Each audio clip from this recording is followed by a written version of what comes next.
What is going on, guys? Welcome back to the channel and welcome to the first video of the year. And this is a year where hopefully I'm actually gonna fucking keep it up and make a lot of wrestling content.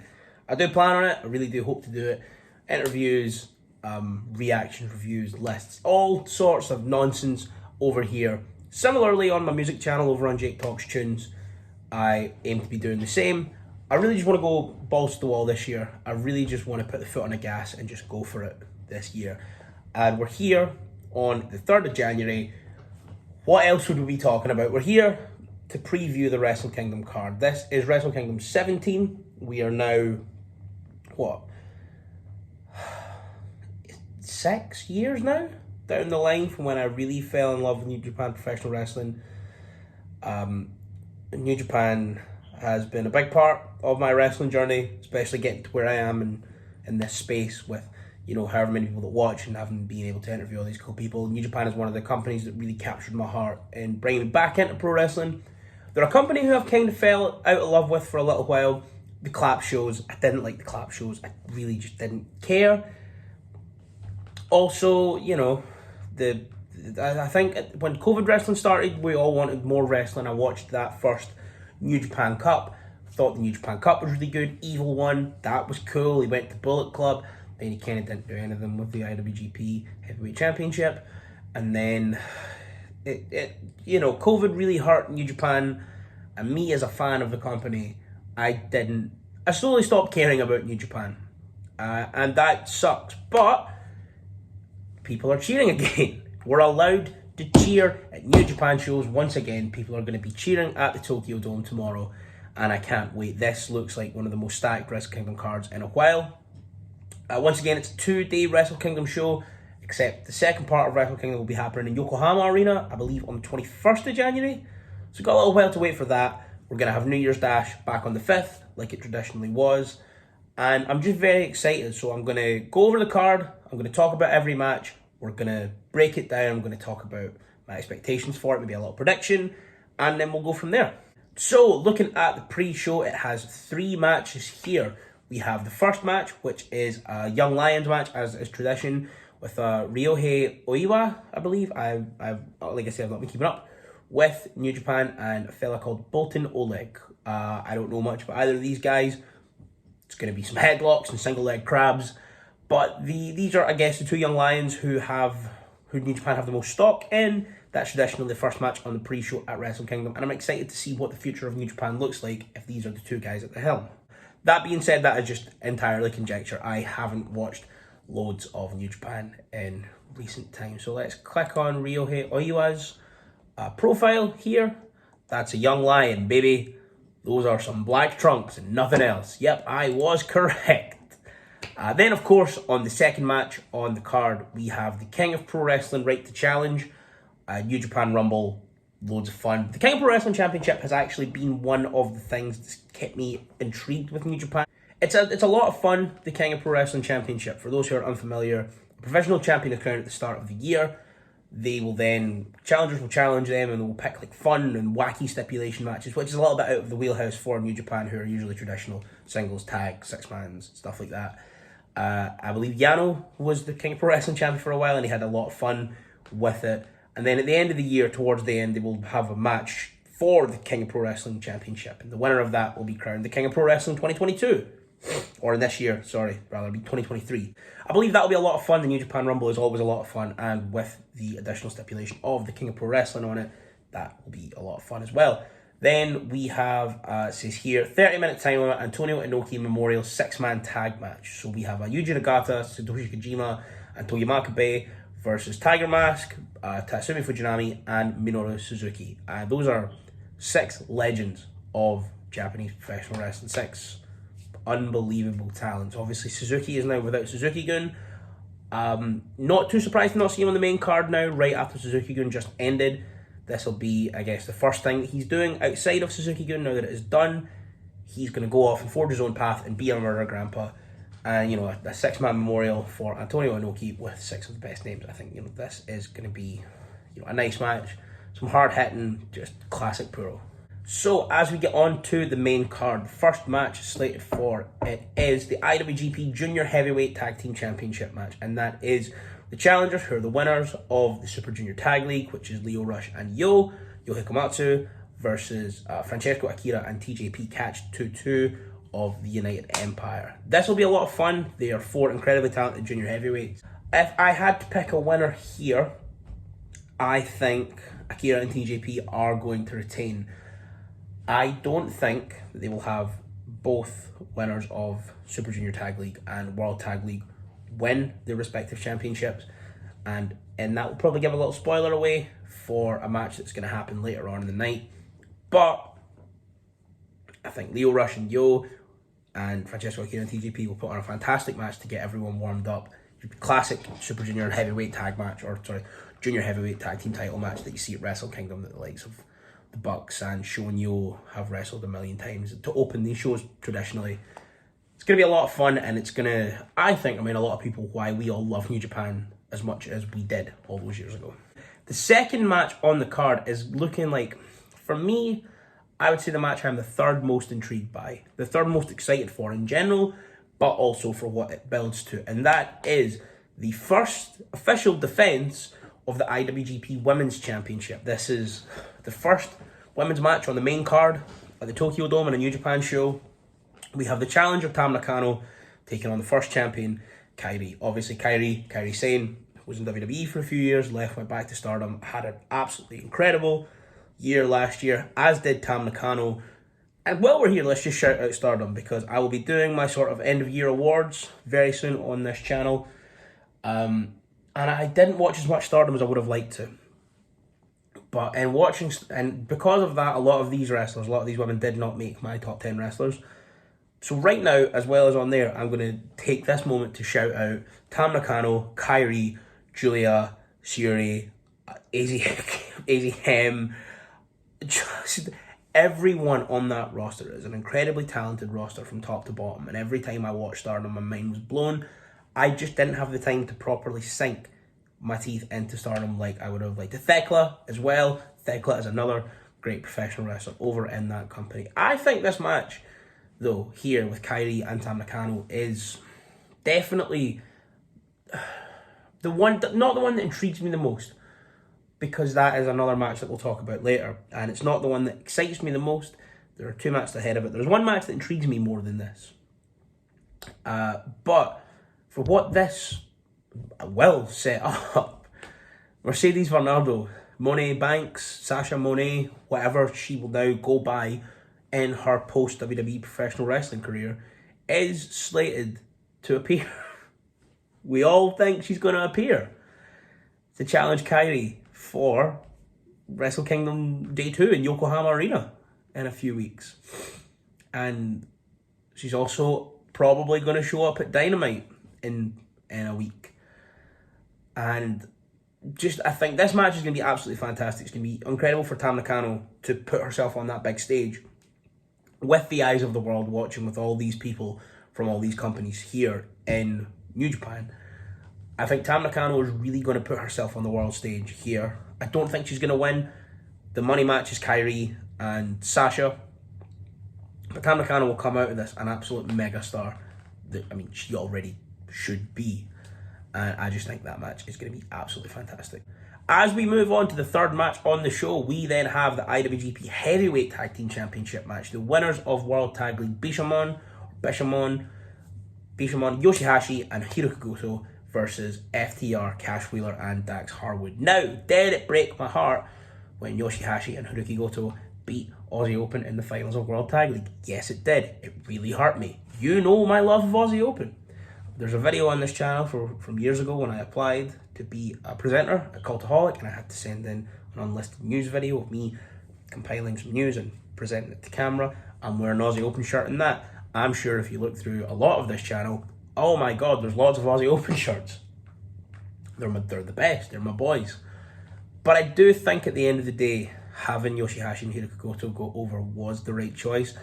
I think with New Japan seemingly about to enter this new era of prosperity once more, you kind of want people holding the IWGP Tag Team Championships who will be in Japan more frequently.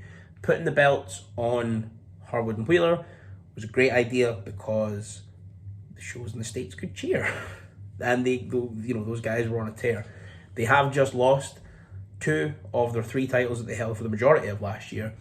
And I just think in general, now is the time for them to lose that final one, hopefully, which then frees them up to reclaim the AEW Tag Team Championships. I don't think, seeing as they weren't factoring into the plans and the Acclaimed became the Acclaimed, I understand why they haven't been factoring so heavily on AEW TV, especially because if the Acclaimed are the ones you want going forward, you want them winning. But if FTR have the Tag Team Championships of 3 different promotions, it's kind of hard to have them on TV all the time, because if you don't want them as your main guys, you can't have them win everything. But if they have these titles, they can't lose everything. It was a bit of a minefield, and I do think now is the right time for them to drop all of these titles, and I do think they will drop these titles to Yoshihashi and Hiroki Goto tomorrow. That being said, could it be match of the night? I mean, anytime FTR step out, they have the chance for match of the night. I will not give a spoiler away to the aforementioned year-end review video that will be coming out soon, at some point this week. But an FTR match is my match of the year. That's all I'm going to say. And with that, we will move on to the 4th match on the card, the New Japan World TV Championship Tournament Final. Ren Narita and Zack Sabre Jr., who has lovely blonde hair now. Zack Sabre Jr. is going to twist Ren Narita inside out, and he will capture this and be the first champion, I believe. Suzuki-gun has just disbanded. I feel like Zack is another one, like Ospreay, who someone will get to later, who his momentum has kind of faltered a little bit throughout the years of the no cheating shows. I know obviously Ospreay was continuously having great matches, but me, someone who's such a big Ospreay fan, I lost almost all of my emotional connection to him, to Okada, to Jay White, to all these guys that I loved because of the no cheating shows. Sabre Jr. is another one as well, and I think having him defeat Ren Narita here is the right call. Ren Narita is great, but Zack Sabre Jr. has had 3 years of his prime sort of in this void, shall we say, and I think this is a good way to launch him back up the card. And then we have, oh my god, we've got my favourite carny in the world. We've got the Machine Gun, Carl Anderson, defending the Never Openweight Championship against Tama Tonga. This is one of the things that makes this card so incredibly special. We have a WWE talent in Carl Anderson. We have some Impact talents on the card as well. Obviously, New Japan talent. And then we have AEW with Harwood, Wheeler, Omega, possibly Banks at the next one, but that doesn't count for this show. It's a weird card, and obviously New Japan were paying Carl Anderson per appearance. Then he won a title and went back to WWE. So he's here, he's going to wrestle Tama Tonga. The match is going to fucking suck, but he'll be laughing his way to a new extension on his house, and that is incredible. All the respect to the Machine Gun. Tama Tonga's going to win. Tama Tonga's great. It's another person I've kind of lost my personal connection with over the past few years. But in general, I think this match is going to fucking suck. But I'm going to love it. I'm just going to think it's great. As we approach the 6th match on the card, we have a 6-man, 30-minute time limit trios match, I guess. It is Keiji Muto's final match in New Japan after his fucking blinder of a match he had with Shinsuke Nakamura at Noah's New Year show. On one side, we have Shota Umino, Hiroshi Tanahashi, and Keiji Muto. And then on the other side, we have LIJ, Bushi, Sanada, Tetsuya Naito. It's weird to see Tanahashi and Naito not have singles matches on a Wrestle Kingdom card because they are Tanahashi and Naito, but they are in Keiji Muto's final match in New Japan, so it's okay, I guess. It still feels like a spot befitting those two names, because there will be so many eyes on it as it is Muto's final match. I do think Muto's an old school guy. He's going to go out on his back, LIJ take the win. It'll be fun.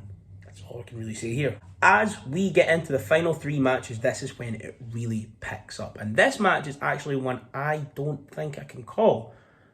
As I've said, I've not watched a lot of New Japan in the past few years. I've seen obviously bits here and there. I'd say I only really got back into it for World Tag League because of Aussie Open, and because I knew we had to be approaching the end of clap shows. Like, surely clap shows had to be done. Like, finishing. So I watched the majority of World Tag League, I watched some Super Junior Tag League. All of these guys are people who I've followed for a while, people that I love, and I just think this match is going to be an absolute stomper. It is the IWGP Junior Heavyweight Championship 4-way, Master Wato, who is great, El Desperado, who is great, Hiromu Takahashi, who is great, and Taiji Ishimori, who is great. 4 of the best junior heavyweights on the planet. If you had to make me pick someone, I want Desperado to win. Suzuki Gun have just broken up and he's fantastic, but I also think Saber's going to win earlier in the night.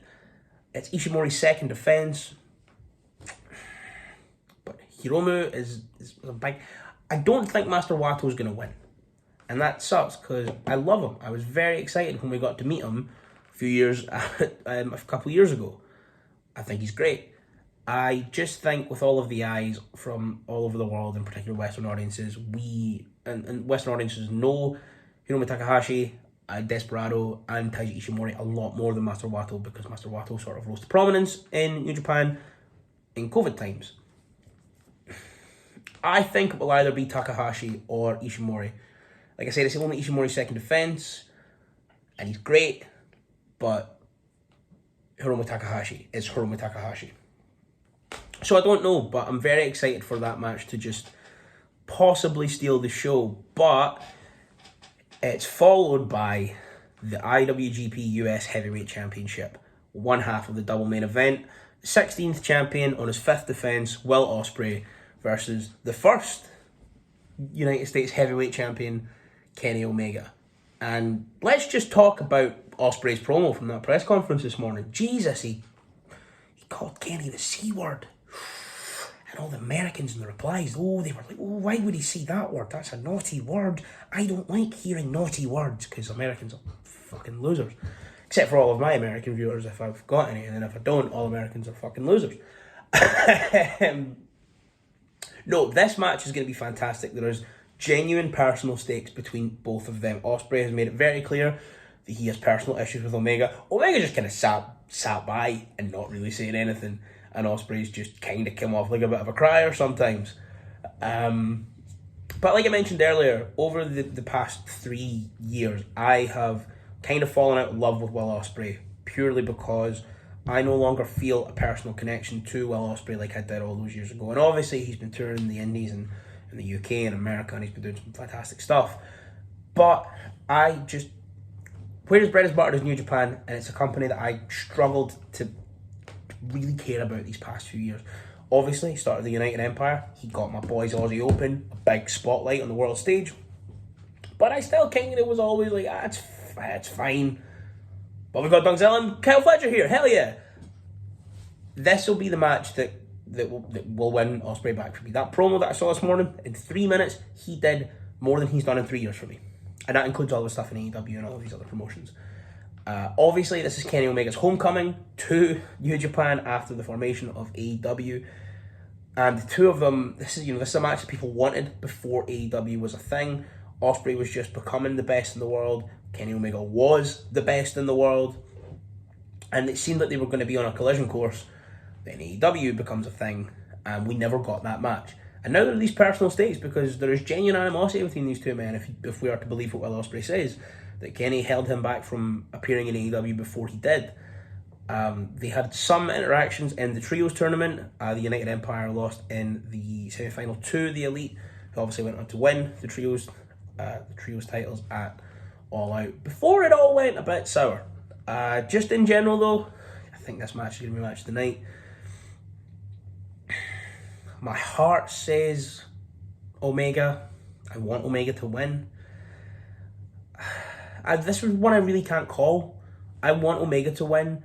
I think Ospreay might win, but at the same time, I'm maybe 51% sure Ospreay will win, and 49% of me thinks Omega will win. I would prefer Omega win. I just prefer Omega to Ospreay, but that is just me. Either way, this will be match of the night. And I really do feel sorry for these two men, because these are two men I also mentioned about losing my personal connection with over the COVID times. In the main event, in the 9th match, the IWGP World Heavyweight Championship, Jay White will defend it against Kazuchika Okada. And it kind of had to be these two guys in the main event, didn't it? The main event, this first one, this one that feels as big as Wrestle Kingdom has maybe felt since 12?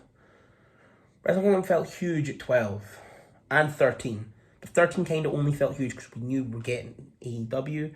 12 felt huge because it was the one after Omega and Okada did all that and Cody was there and it felt massive. This is the biggest the event has felt in a very long time.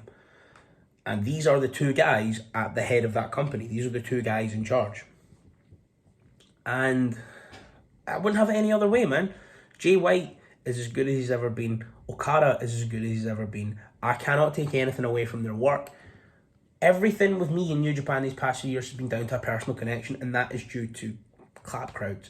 Clap crowds takes me out of the moment, so I feel less invested, and it becomes more and more apparent I'm just a dude sitting on my couch.